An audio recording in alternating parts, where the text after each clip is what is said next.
Good afternoon, everybody. My name is Ginger Piggott. I'm a shareholder with Greenberg Traurig here in Los Angeles, also down in Orange County. And with me, I have a terrific panel for you today. We're really excited because we've been presenting on hot topics and trends in the medtech industry for the last 6 years at this conference, both here and in Boston, sometimes in Minnesota as well.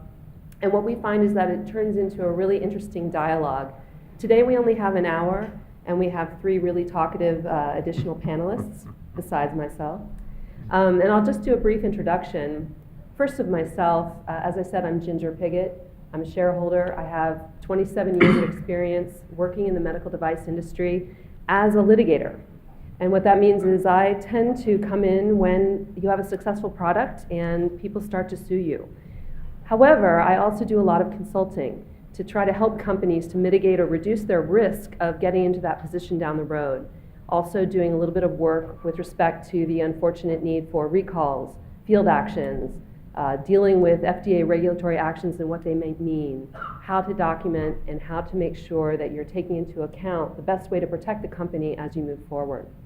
One of the things that we like to do with this panel is we like to talk about what are the trends, what are the hot topics, and then I come in at the end for the last few minutes just to scare you a little bit about what happens once you really hit it big. So without further ado, let me introduce my terrific panelists. Just to my left is Eric Geismar. Eric is an old friend of mine and longtime colleague. He has been in the business for over 20 years, and he has used this 20 years of experience to develop himself into an expert consultant. He provides business and legal consulting services to fast-growing companies in all kinds of scenarios, primarily focused on med device and life sciences, and really looking at what type of consulting they need to address both their transactional and organizational needs. And Eric has also had a long and varied career inside companies as well. He's an attorney, and he provides really great insight I'm sure you'll enjoy. Next to Eric, we have Richard Yoon. Richard is at Microventus. He's a senior director there. Richard has an incredible background as well. We actually also met. Both Eric and Richard are alumnus of Medtronic, and both have gone on to interesting careers after that. Richard is now at Microventus, as I said. He's had a lot of experience in business development, as well as structuring and negotiating deals involving various acquisitions and other interesting co-development agreements, and various minority investments for the company, structuring deals, looking at the shared risk reward, which we'll be talking about a little bit in our trends discussion. He's also recently worked with his company in sponsoring various research-related developments with academia in terms of their products and how those might be used in research. He also has some interesting personal experience. I don't know if any of you were here last year, but Richard can give us a little bit of an update on some IP that he developed, and he sold IP rights to this potential product to a company. And I think he has some interesting lessons that he's learned personally about what you do on the front end and what those back end royalties may not or may look like way down the road. And then I'm also very happy to introduce my partner, fellow shareholder from Greenberg Traurig, Roman Feyerberg. Roman is a registered patent attorney, and he helps his clients to develop and manage strategic patent portfolios, primarily in the medical devices industry. His clients include research institutions, multinational corporations, and startups. Roman's patent practice builds on his own personal experience, 7 years of which he gained as research and development engineer at C.R. Bard, who is now Becton Dickinson and Boston Scientific Corporation. So you've got a wide variety of experts here on the panel. But one of the things that we like to do first with this presentation is to do a little questioning of our audience to see where people come from. So perhaps one of my colleagues here on the panel wants to ask the question, but we are interested in who's out there. Who of you are with small or startup medical device companies? If you can raise your hand. Do we have any lawyers out there? Here are my two guys up front. They really helped with the presentation. Do we have any engineers, scientists in the room? Oh, a lot of those. Okay, anybody who's looking to exit, make some money off of their ideas? We got a couple, well, there's got to be more than one. Oh, we got another one over here. Okay, good. Anybody who's with a company that has a marketed product? A couple of those. Anybody here who's assisting in the industry, either with clinical trials, regulatory, or other consulting services in the room? So we've got a few of those as well. What other questions do we want to ask? Anything else? All right, we've got a good sampling. Please feel free to have questions at the end if we have time, which I think we will. And we'll go ahead and get started. But first, I'd like to ask my guys here on the panel if anybody else has any further introduction they want to make before I get started. Are we good? I got you covered? Yeah, I think we're Oh, good. here's the pitch for Greenberg Traurig. See how big we are and how capable. Okay. Here are your panelists. Here's our agenda. So we're going to start with financing. Who doesn't like to start with money? So we're going to start with the best practices from early stage to exit. We're going to talk about IP protection and some developments there. Some recent trends, those will be woven in, but we have a special slide just in case we forgot anything. And then my special product liability scare you at the end. Okay, let's start with number one. So I'm going to first ask my Richard and Eric to start us off here in terms of financing best practices. What are you seeing? Hot technology areas, early stage investments, and so on. Well, I spend some time with SoCal Bio. I don't know if anybody is familiar with that organization. Yeah, I highly recommend it, and we help small companies looking for money who are at very early stages, maybe an angel stage, to try and mold themselves into and create a presentation they can give to larger investors. And I think my experience has been is money is very tight, and maybe getting tighter. You really have to have, I think you have to understand a couple of things in that startup situation. One, you have to make sure you have good business leadership.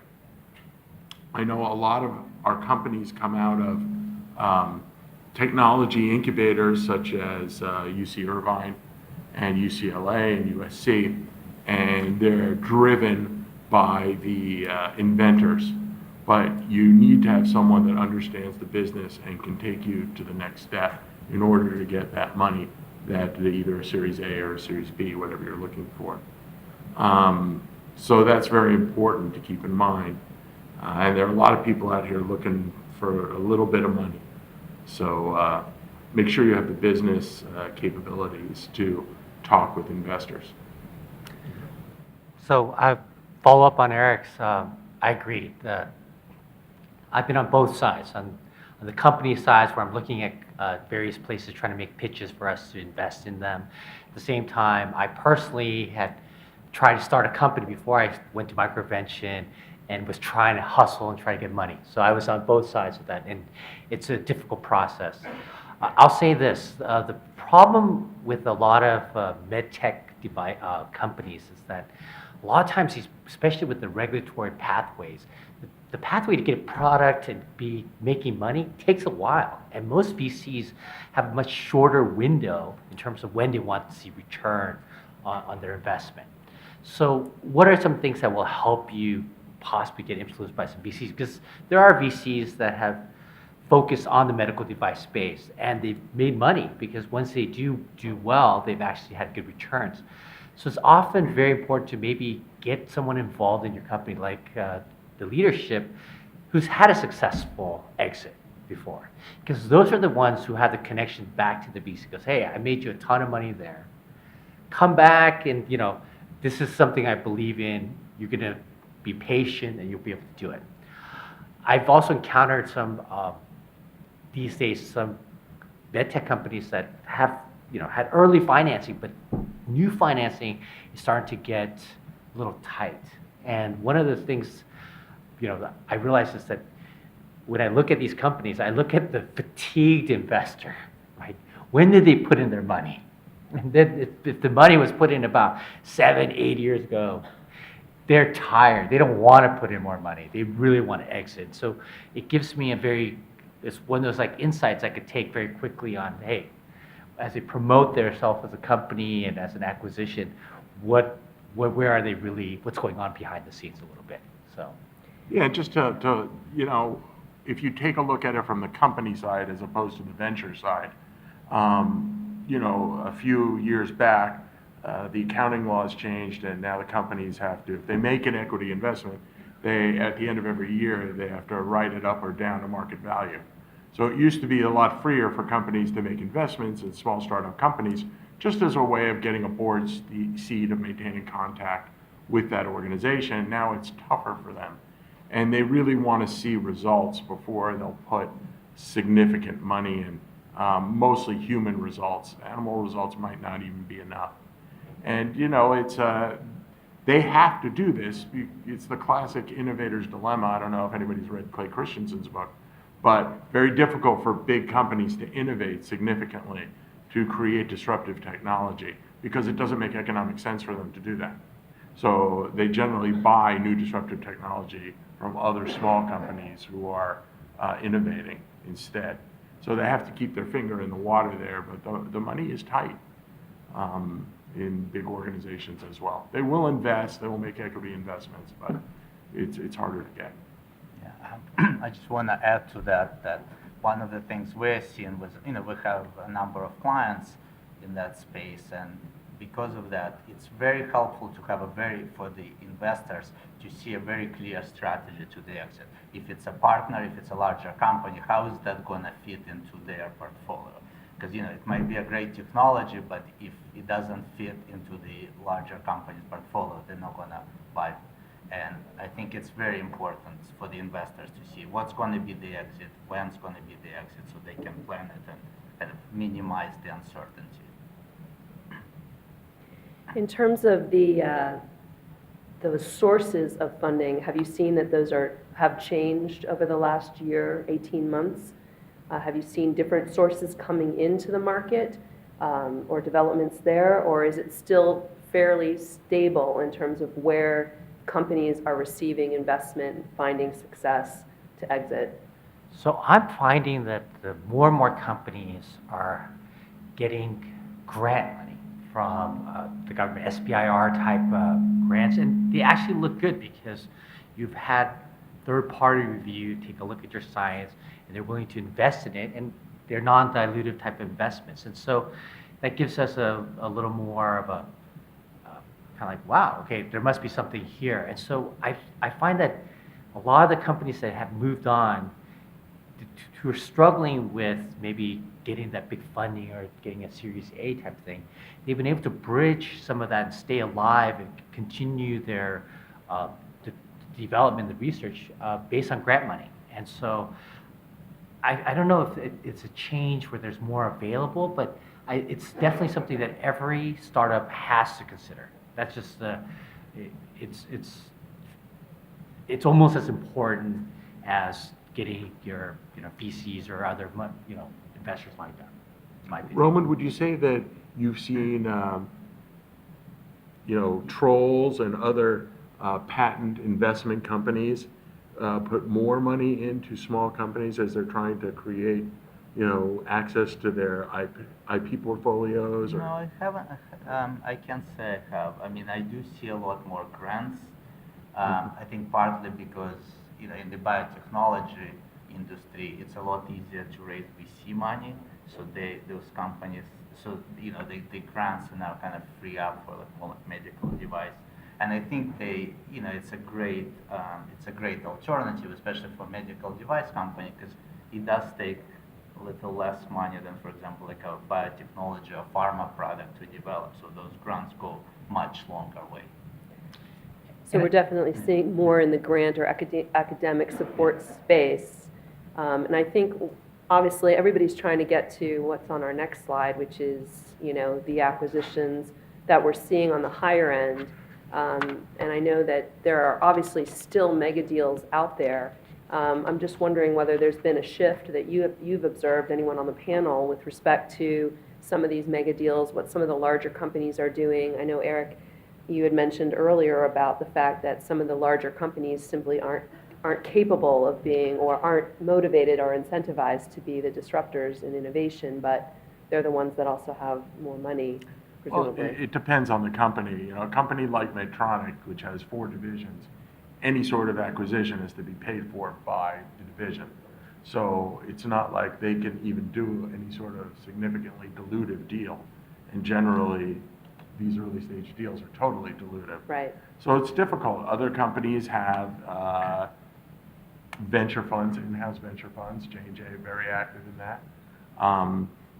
So it depends on how the company operates its acquisition. Any lessons to be learned from the 4 mega deals that we featured here? Anything of interest in terms of what we see in trends, or are these just sort of more of what we've seen in the past, the continuation of a trend previously as the focus of the industry moves forward into these types of technology companies and other innovative developments in medical device? Well, I see the trend being that more and more companies are a little hesitant to buy at an earlier stage. They want the development. They'd rather pay the bigger amounts at a much more proven stage in the process. I know in my space, Medtronic had spent, and it's still brought up in my space all the time, hey, Medtronic spent $100 million for a neurovascular product, and it went nowhere, or at least we haven't seen anything yet of it. And yeah, that was more back in the day when you would think, oh, these are great results, these are wonderful, there's a product, there's other people coming in, we want to acquire and take a market lead in this area. I think people are a little bit more wary of jumping on things until you actually even have products and sales and actual feedback versus something that's pre-FDA approved. That's definitely something I would see. Yeah, they've been burned a few times. Renal denervation, a bunch of different deals that haven't come to fruition. And obviously, this slide actually sort of harkens back to something we've just talked about a little bit, and that's the trend towards academia being involved in innovation, grants, and then also sort of going the other direction, which is where you're seeing people in academia who are looking to license technology and take it to the private sector. So I know, Richard, that was one of the things that you had observed when we were discussing it. So one of the most interesting trends that I've seen in academia is that professors in the past, if you wanted to become a tenured professor track, it was all about publications and research getting renowned. Now it seems that the trend has changed. One of the criteria that the university seems to measure is how many licensing deals or other things have you done with private sector? Because that is really I've seen these technology transfer offices really push towards that, and we've gotten hints from professors like, you know what, can we get some kind of licensing deal in, even if it's a small amount, just because those are the kind of criteria that the universities are using to evaluate for whether or not they'd want to be a tenured professor. So when I see that change in there, we have to make accommodations, because they're going to work with the companies that can try to recognize what their value is and try to be at the edge of that, because some of the best research happens at the universities. Unfortunately, the development is a little bit behind, but some of the great ideas start there. Yeah, and their licensing organizations are getting much more savvy in the schools to try and commercialize their technology. Yeah, and it's very lucrative for the professors as well, because for most technology, it's saying it can be very lucrative for professors as well, because in a lot of the technology, the agreements that they have with the technology transfer office, they get a certain royalty from the licensing deals. So, if a professor, if the product becomes successful, he personally, the university or his lab and the professor personally benefits from that. And we are now seeing, the next time, we're seeing that even earlier, that a lot of graduate students, especially postdocs, would try to license the technology they develop while doing their postdoc and start companies based on that technology. And one of the trends at my company now is we are more open to doing kind kind of sponsors research agreements with universities on technology that's at least related to our field or our product. The key, I think, the best way if you want to get a company to back your research is take their product and come up with a different use of it. Now it's like this is will possibly open up new markets, gives them a chance, and there's a lot of synergy with that company itself. And so that seems to be kind of where a lot of the proposals that we're approving and trying to sponsor goes towards. What do you do for the ownership? Do you license the technology from universities or? So the agreements vary. There's some that says, hey, if you want to put up a lot of money up front, you could pre-license it. You have a certain right. But a lot of times, because these are much more speculative, what we'll do is we'd rather commit the money and just have an option period so that we can exercise later. And a lot of times that 1 or 2 years of grant is not going to get you to that place. So there's going to be much more touch points. But it allows you to at least start, and then once you have somebody who's kind of investing in the project, you give them updates, and then you can get them, it's kind of somebody who could write checks for you. It's a good thing. Like a milestone-based program. Yeah. And so what are we seeing? I know we've talked, and we obviously have our next slide on some of the difficulties in valuation and some of the changes in the regulatory environment that impact that. Obviously, most people who are, or at least considering marketing products or getting products cleared or approved here in the United States, are aware of FDA regulatory changes, particularly involving the 510K process, which has undergone a lot of scrutiny both in the court of public opinion and also in the industry.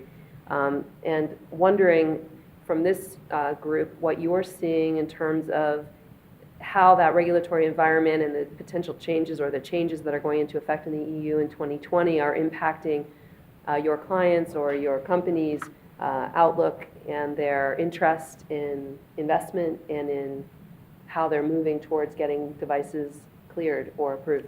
Well, there's a lot of change. I think the FDA just put out new guidelines Yep. on regulations on de novo review That's in right. the last few days, right? I think yesterday. Yeah, so that's going to go under the review process, and people are going to comment on that.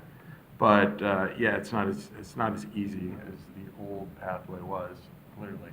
And there's a lot more scrutiny, particularly given all the digital devices that are out there as well. Well, I think there's certainly been a lot of criticism in the media and elsewhere about whether or not the 510K process indeed is a safety review or just a substantial equivalence, and what does that mean?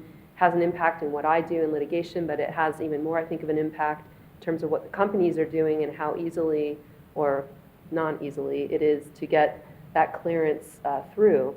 Whereas before, that was a pathway that was selected for that reason. You were going to get to market a lot more quickly, a lot more cheaply. Pre-market approval route, obviously, much more expensive, more in-depth, provides you with a lot more protection once you're on the market from my perspective. But now I think some of that calculus will be changing. And I'm wondering, again, if you've seen that happening already, are people already incorporating that into their strategies, or is that something that's just happening now, basically? Well, one of the first questions whenever we look at a potential partner or target, especially a product, is what is your regulatory pathway? How does that look? That's one of the key aspects of the plan. We'll talk about the patent strategy, which is very important, but regulatory aspect is usually on the first page. And a lot of times, they'll have a 510K as a pathway because that's the quickest, fastest way because you want to show up. But that is, I think, could become a little bit less available. But even the 510K is now under the new regulations in Europe. They're asking for a lot more trials, and those are where the big money comes in. That's where I think the development money and research and doing tests inside, I think that's at least stayed the same. But the budget and cost for medical device companies to be able to get through the regulatory hurdles, to get to these approvals, that's the big change. And that I think is going to really weigh on how startups figure out, how do we raise money, what kind of pathway and other things that go forward. I mean, that's kind of the real conundrum, right? Yeah. Because the pathway's getting harder, but companies want to see an approval before they invest. So, and it takes a lot of money to get the approval. So, Yeah, especially in Europe, for a while, we saw where people would get the CE mark, the approval in Europe, and start selling the product there and kind of prove the concept, prove that the product works. But now with the European process also getting stricter, it's going to take longer to get to the market in Europe as well, which is going to impact the company. So, And, you know, who knows what the European Union is going to look like in a few years? that's true. I mean, it could be different Brexit pathways anyway. in each country. Right. It's not only the UK. I Right. mean, you look at what's coming out of Hungary and Italy. They're no friends of the EU either. So you just don't know what's going to happen there. And so that moves There us. may be several pathways. Right, there may be several pathways, and all of those will impact the cost and the time to market. And all of those are the biggest markets in Europe. That's right. And so I think companies will definitely be looking for creative strategies or successful strategies as people navigate the new landscape. But what's always a hot topic is, do I have something that I can protect? So our second most important topic today really is, and in no priority order, but the IP protection. And what do you have? Can you protect it? Is it unique? And obviously, what developments in the patent world are important, and what trends do we see moving forward? So Roman, we'll start with you on this one, and maybe you can walk us through some of the strategies and new developments as well. Yeah, no, as Richard mentioned, the two, I guess, IP strategy, regulatory strategy are two of the most important things that the investors and maybe strategic partners look at. In addition to the leadership team, of course. And with the patent portfolio strategy, of course, some more like traditional devices, they're a little easier to protect, like I guess maybe like catheters or stents. We've been doing it for a while. You have to, you really need to, with those markets, I guess, because those products been around for a while, you really need to find what's different. It's a crowded market. You really need to understand what's different between your product and the products on the market. Kind of create that strategy where you can find that white space, where you can, you can protect and without infringing on the prior art. What we see now is we've seen a lot. The medical device industry is kind of moving away from that. Or in addition, you have the supplemental technology. We see a lot of the, like a lot of the devices or implants become connected. Like they have to do with the software. We've also seen a lot of development in the augmented reality space, in combination with surgery. And that's, it's a very different for, it's a very different strategy. It's because you're dealing with the software, it's a very different strategy than when you're dealing with the just the device itself, especially given all the issues with the subject matter, but what's patentable subject matter. And I guess that's the, like the companies who work in that space, it's very important to have that strategy. How do you protect, your core product, and how do you build a fence around it if there are any supplementary technologies that you're going to use with your product? Have there been developments in terms of changes? I know in the last several years that we've done this panel, there have been somewhat dramatic changes with decisions that either eliminate or expand areas of patentable subject matter. And that obviously impacts the developers of these technologies and what can be protected. Have there been any recent changes?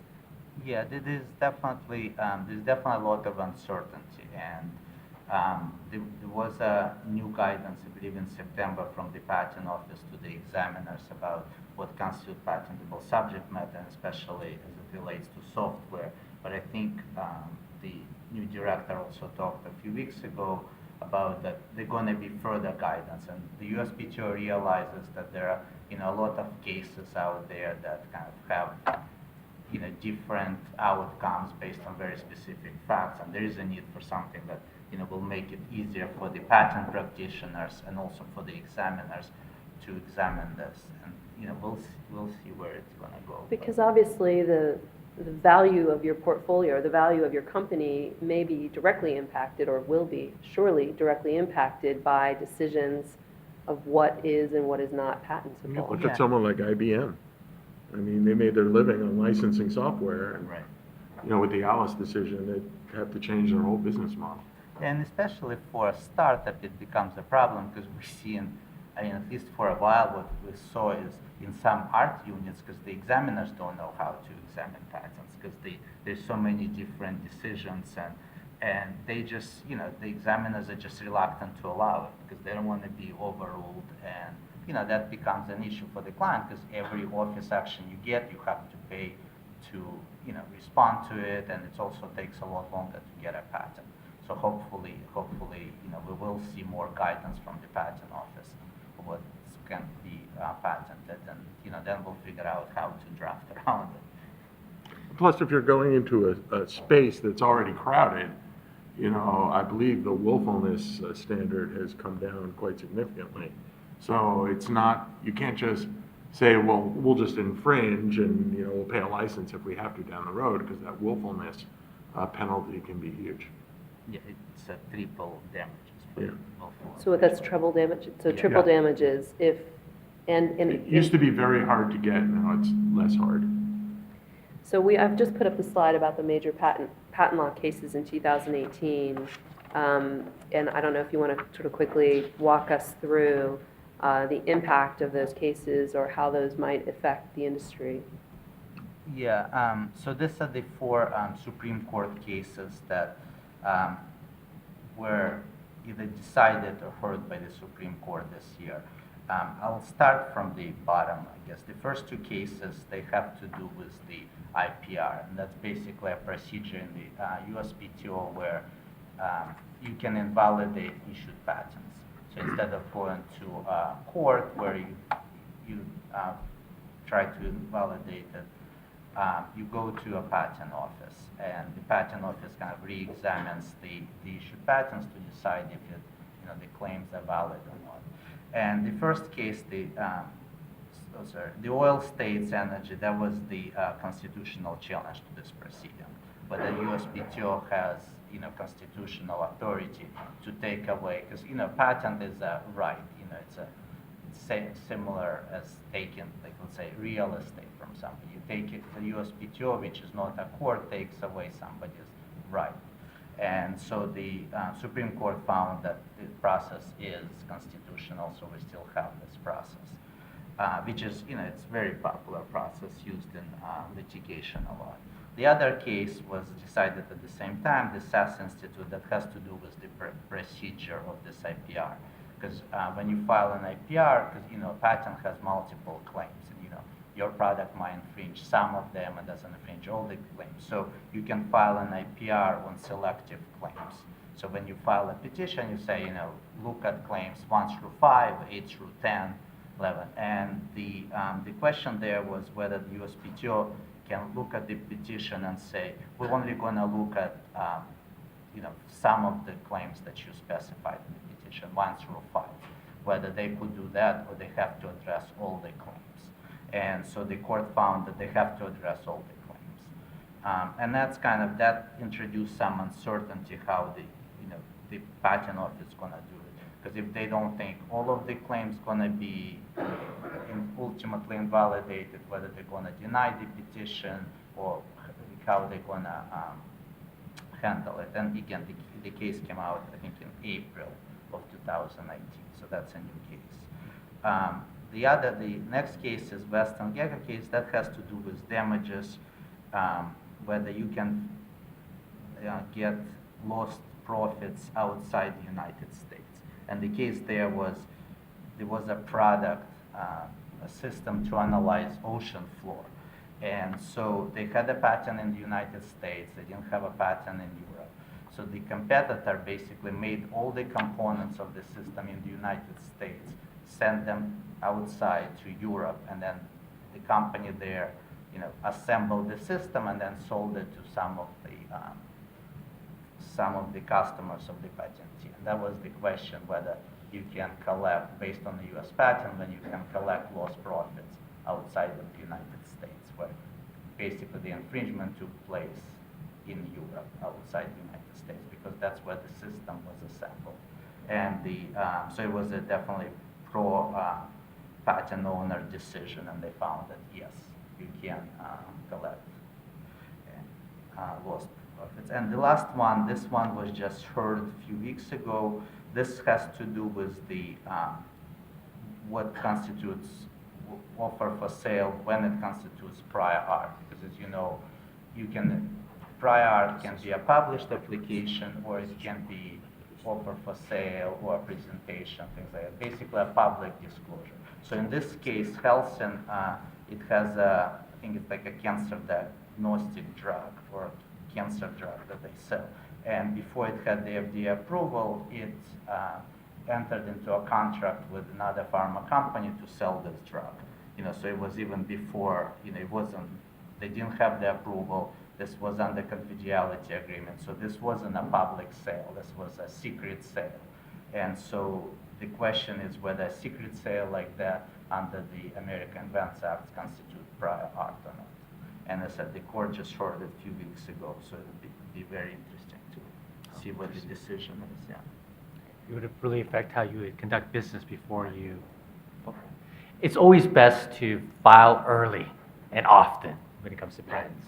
So. Yeah, but the thing with some of the pharma companies, because a lot of times it takes them so long to develop the drug, you don't want to file too early because then you lose in patent term on the other end where it makes the most money. So, but yeah, this will definitely affect the how they do business. And so we're just moving on to the changes to the claim construction standard, and maybe you can explain a little bit, since obviously this applies to petitions filed now, so ever since November 13th, and kind of what that means for the industry, particularly. Yeah, and this is, again, this is related to the IPR proceedings and the patent office. So the proceedings where you can invalidate the patents that are going to court, you invalidate it at the patent office. And one of the problems was that when the patent office examines your patent application, they have a standard how they, when they look at the claims, they have to understand what the claims mean. The claims define your invention. And patent office, some words are, very clear, some words need, we call it construction. You need to understand what the claims say.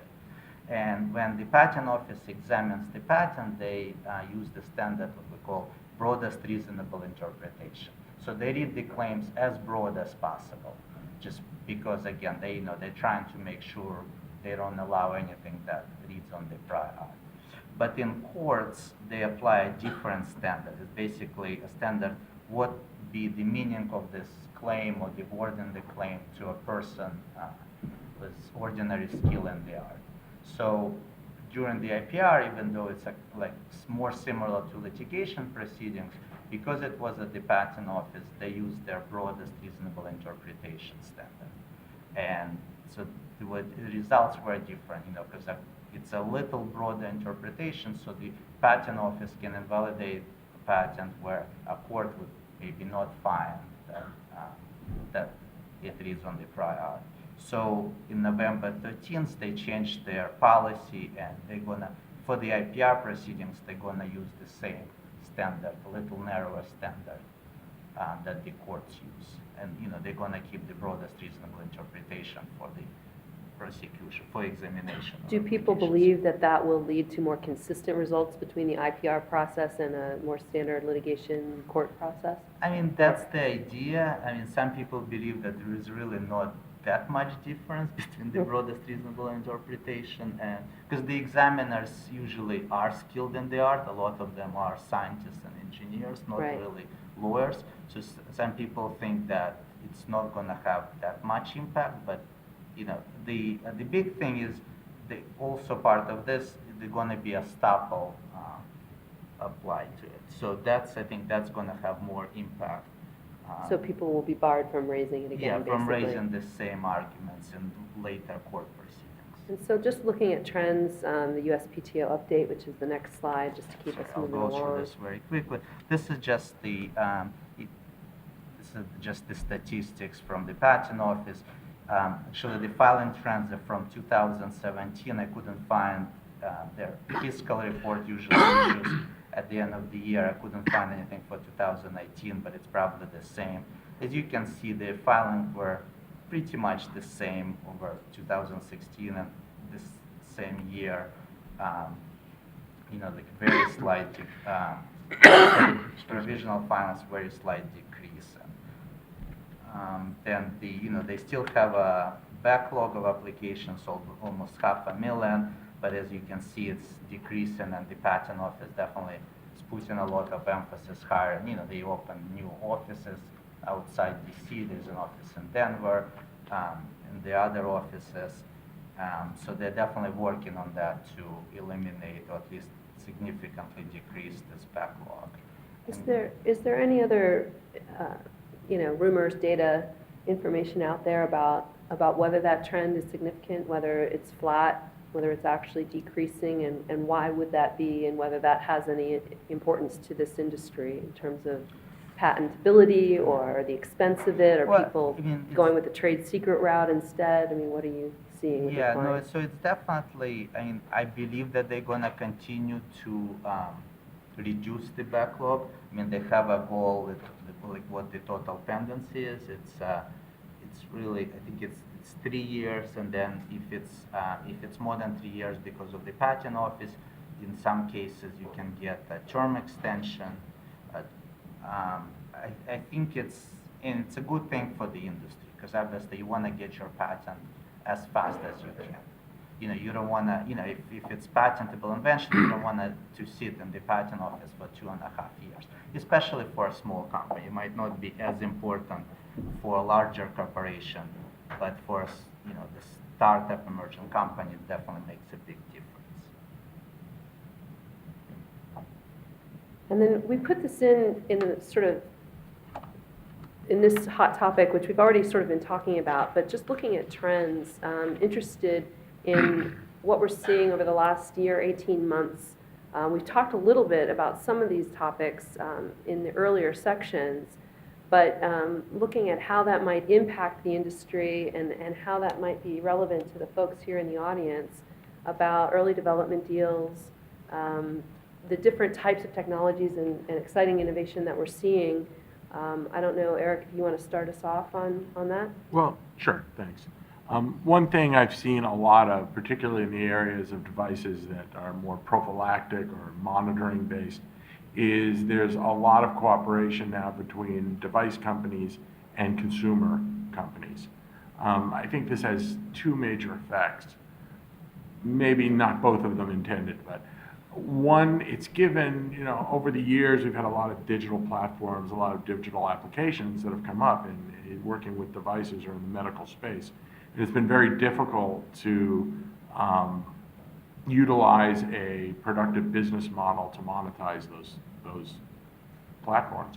And this might be one way that that may be able to happen through companies like you see, Google and Apple working with a lot of device companies now in trying to enhance their own products as well as develop new ones for the device companies. And that's kind of the other half of it, is device companies will change and are changing, some of them, the whole way they market out there. I mean, the consumer electronics organizations or companies give them much broader exposure. And it's not just going to the doctor or the hospital and trying to sell your devices. Now, we're looking at consumers and selling direct through these consumer electronic organizations or the applications that they develop for device products, medical device products. How many people here are wearing a Fitbit, an Apple Watch, or something that monitors your heart rate? Mine's 83 at the moment, in case anyone's interested. I mean, this is, obviously this is data. It's not really necessarily something that I rely on for my health, but we are seeing a lot more applications that are... It's marketing and it's development. A Right. lot of these companies are using their expertise in miniaturization in particular in order to help device companies to develop better products and with a more broader consumer appeal. You're waving.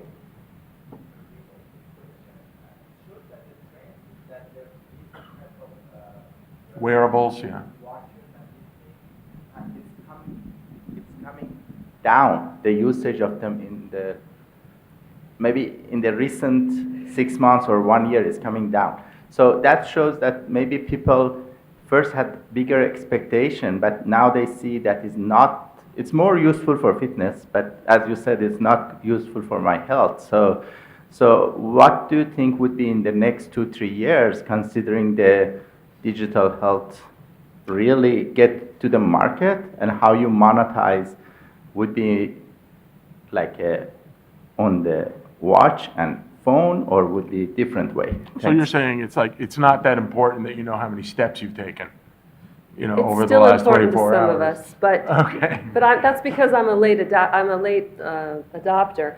But Compared to the market that there are some Right. people project and say 46 billion in 2020 or something 2022, Right. I don't see, in a sense, there should be maybe some other way instead of just the watch. no, Well- completely right. Go ahead. Yeah, completely right. I mean, I'm not really focusing on the type of wearable, but I think that's driving a lot of this cooperation so that these consumer electronic companies can provide real answers, and like glucose monitoring, like heart monitoring, and being able to have a product that will alert you if there's a problem. So I think this is why the consumer electronics and device companies are getting together to create better, more efficacious products that will actually make a difference and change people's lives. We have another comment back there for 1 second. Did you have something to say? Yeah, no, I Is that a agree. question? Go ahead, sir. No. So I would support what the gentleman just said to my extreme left. I'm sorry, I don't remember your name. Eric. Eric, pardon me, I forgot. I'll take all the support I can get. But there does seem to be a strong trend in SAMD, which is software as a medical device. Yeah. I've done a little bit of research recently, and it seems to be on an upward trend. And if you drill down a little bit, what it is software that doesn't necessarily provide any kind of a diagnosis or therapeutic in any way, clinical support, but it does translate information and to different sources away from the hospital where a physician or a nurse might be remote. So software as a medical device appears to be growing, and from what I've read recently, it's a trend. Yeah, I wouldn't disagree with that, but you know, that information has to be actionable. And that's where you get in trouble with the regulatory implications of it, right? You can't, you know, the consumer electronic companies don't want any of that. You know, they don't want to have to register their products with the FDA.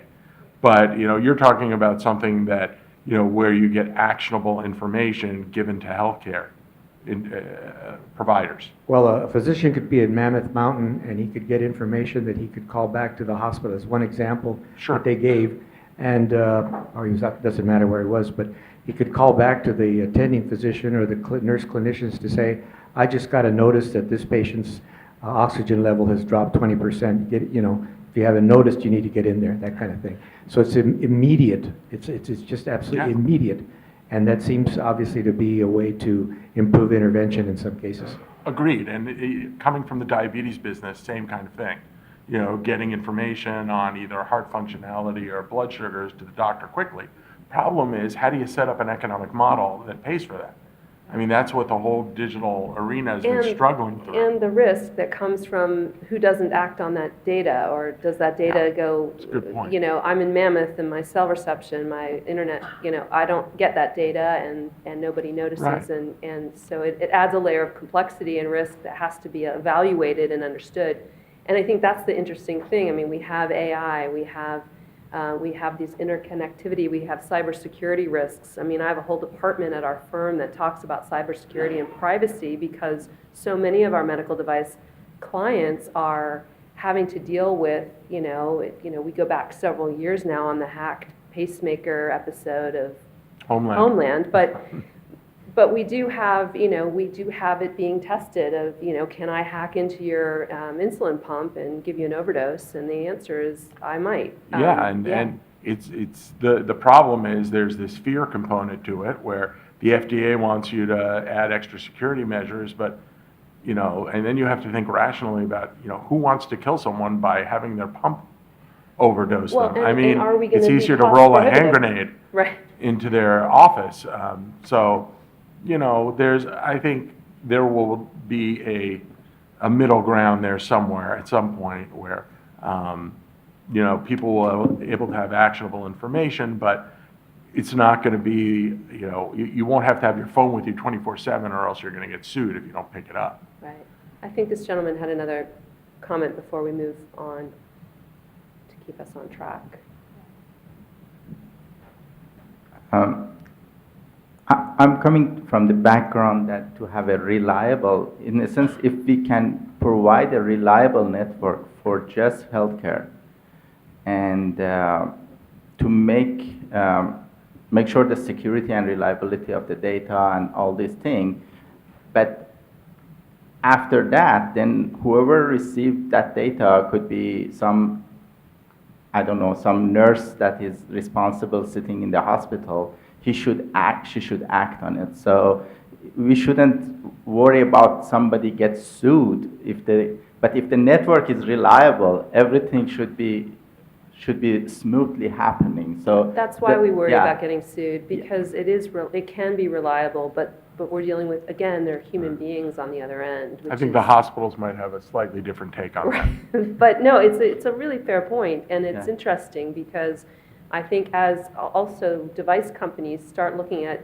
becoming partners in healthcare solutions, and that's a trend we're seeing with a lot of companies, big and small, in looking at how do we share risk, how do we improve patient outcomes, how do we partner with the medical provider, the patient, and the company so that together we're looking for the right solution, which hopefully will reduce that risk of a bad outcome because everybody's a stakeholder. Yeah, because if the trend is toward using health data closer to the patient and help the patient to have a better experience, patient experience and quality of life, we should not fight with the trend. We should find what a good solution and reliable network that can offer that. Sure. And introduce that to the hospitals and the doctors, and they will probably, after testing it, they will open their arms. And that's the next wave, which is 5G, and the healthcare is one of the vertical market for 5G. I think that's right. Yeah, I agree with that. A lot of those digital platforms they'll cater to the customer as well, because it's easier to provide that data to the customer. They're not providing data to a healthcare provider that has to make an actionable decision on it. So the pathway is much easier in that case than it is if you're going to provide a hospital with medical information that's going to be actionable. You have to really make a showing that it's reliable. Well, and you just remember there are a lot of devices, and this goes back, even 5 or 10 years, that carry a lot of data, and doctors make a decision, to decide whether or not how to interpret or download that data themselves and use it. So in the diabetes space, for example, some of the more recent devices, some endocrinologists will download that data at a visit and use it every time, and other endocrinologists may not, and just rely on the normal, A1Cs or the other data that they get from the patient themselves. So it's also about getting people to understand it and be able to use it, and that, I think that it is an important trend that we're seeing, and these strategic partnerships, these developments into healthcare solutions also go along with the tightening regulations that we were talking about earlier. And just to sort of quickly, we're getting towards, we have 5 minutes left, and usually I get 3 minutes, so this feels like a wealth of bounty.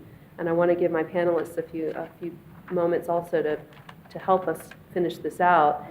But obviously, product liability risk mitigation, say that 3 times fast. This is the part where we really talk about the fact that most people understand product liability litigation. People understand that products in the market sometimes don't work the way that we hope that they will. Sometimes there are recalls. Sometimes there are things that have nothing to do with the product itself, but hey, Medtronic's a big name, maybe we'll sue them too. And we're seeing that the trend continues to increase. So this means that once you're successfully in the market, this is something you have to think about. But all the way back in time, so I deal with a lot of companies who've acquired technology, who've acquired a different company, and they've they've taken this very successful product to market, and now they have litigation, and so we're having to go back and look at all of that work that was done in the phase 1, phase 2, phase 3, et cetera, clinical studies, and how they were reviewing that adverse event data and how they were communicating with themselves about risk leading up to a field action or a recall. So there are all kinds of different things that we look at. And so even smaller companies have an opportunity in their development to understand how to reduce or mitigate those risks, especially if you anticipate that your product is also going to be sold by human beings, salespeople out there in the field communicating with physicians, or even in other spaces, they may be communicating directly with patients about the technical information, such as in the diabetes space, sometimes in the pain space where you have spinal cord stim, where the representatives are out there helping doing programming or providing information about what's the difference between a rechargeable and a non-rechargeable spinal cord stimulator implant. You're seeing developments in litigation that are directly motivated by documentaries. This has been true for my entire practice. In 1994, there was a 20/20 episode about lumbar fusions, and all of a sudden, one of my clients went from having had maybe five product liability cases in the history to 3,000, because all of a sudden, everyone who ever had a lumbar fusion with pedicle screws thought that they had been experimented on, and we ended up shutting that entire litigation down in the mid-90s. But that continues now, and we have the internet. I don't know how many people self-diagnose by Googling, but I can tell you a lot of my plaintiffs do, and a lot of them are also interested in looking at what's out there about medical device industry. There have been a lot of articles recently. There's the Netflix documentary, The Bleeding Edge. Anybody seen that? Yeah? So obviously there's a lot of interest. If you haven't seen the documentary, I would highly encourage it as context for what not only the patients and consumers out there and their own concerns, but your potential plaintiffs and your jurors out there way down the line, if you do end up in litigation, are thinking about the medical device industry, about what medical device developers are doing, when we all in this room know that the ultimate goal is not the profits over patient safety, but rather the reverse. We're all here because we're inspired to help people have better outcomes, longer lives, happier lives, and all of that. And it becomes difficult when you get this publicity trend, and you start to find people buying into that belief. So I'm not going to read through all of these. We're going to run out of time, but just to keep in mind that these documentaries, there have been several articles that you'll be able to see in the popular press relating to big companies and medium-sized and even small companies. And we can, the reputational harm can be significant, so it's important for companies to know how to act when a problem comes up or when a question comes up or somebody raises a patient safety concern at an early stage. How do we document that?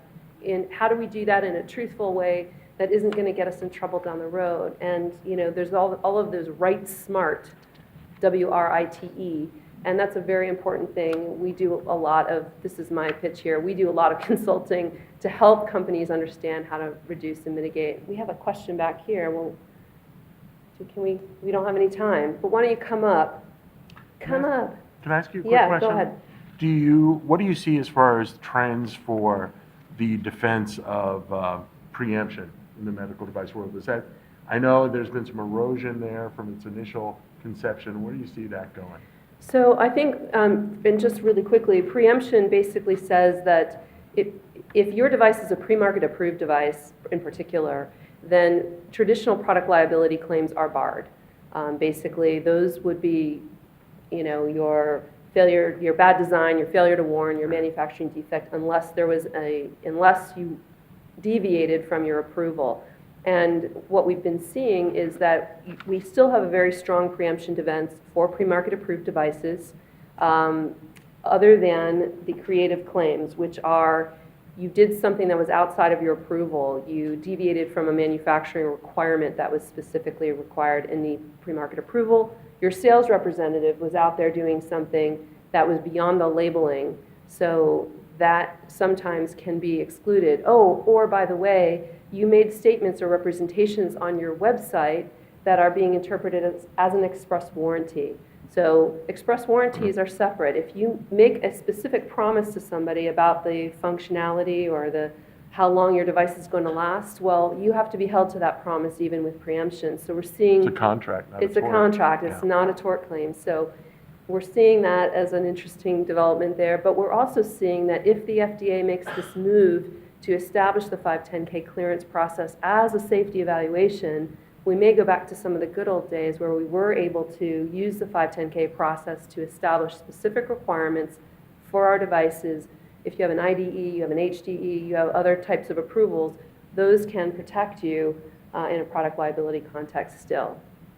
Thank you. So we had a lot more to do, but we only had an hour this time. So AI, lots of stuff, going really fast, and we're done. So thank you very much. And thank you you. to my wonderful panel. We appreciate it.